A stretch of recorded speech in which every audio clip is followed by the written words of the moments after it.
Assalamualaikum warahmatullahi wabarakatuh. Bismillahirrahmanirrahim. Alhamdulillah wassalatu wassalamu ala rasulillah wa ba'du.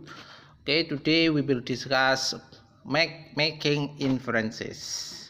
Unit 2 on page 88. Jadi kita akan membahas tentang bagaimana membuat inferences, yaitu kesimpulan dari bacaan. Silahkan dilihat dulu dalam bukunya. Good readers make inferences as they read. Pembaca yang baik itu akan membuat kesimpulan sebagaimana dia atau ketika mereka membaca. That is in addition, lebih-lebih untuk membaca to reading words, membaca kata-kata, they use their imagination. Mereka menggunakan imajinasi mereka, kemudian their knowledge about words to fill in fact and ideas that are not stated in the text. Juga mereka menggunakan pengetahuan mereka tentang kata-kata untuk tentang dunia untuk menuangkan sebuah fakta dan ide-ide yang tidak termaktub dalam teks. This is sometimes called reading between the lines. Ini yang disebut dengan sebutan membaca antar baris atau membaca melalui konteks, antar baris ini, bukan di teks. It's often necessary to read between line because a writer cannot include all possible informations about a topic or situations. Nah, ini dilakukan karena pembaca tidak bisa untuk memasukkan gambaran semuanya dari informasi yang mungkin untuk dibaca, diserap, dan topik yang mungkin dan situasi informasi tentang topik dan situasi yang mungkin untuk dibaca itu tidak mungkin untuk diserap semuanya. Maka menggunakan metode making inferences ini membuat kesimpulan sendiri. A writer leave out information that they think reader will know already or will be able to guess.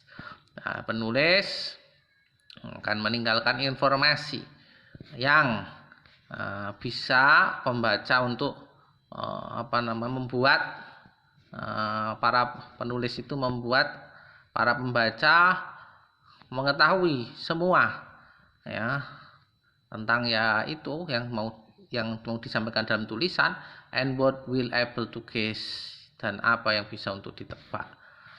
Separating fact from inference, jadi fakta terpisah dari inference, kesimpulan.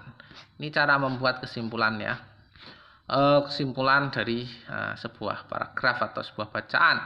In many kinds of writing, the author presents fact about a situation or topic and also makes inferences from those fact. Di banyak macam bacaan, penulis menyampaikan fakta bahwa situasi atau topik tentang situasi dan topik dan juga bagaimana membuat kesimpulan dari fakta-fakta itu. Facts are statement. Fakta itu merupakan ungkapan, statement, pernyataan of information dari informasi yang that can be verified, yang dapat diuji atau dapat diverifikasi. For example, Chile is considered one of the most conservative Catholic countries in South America. On January 15, 2006,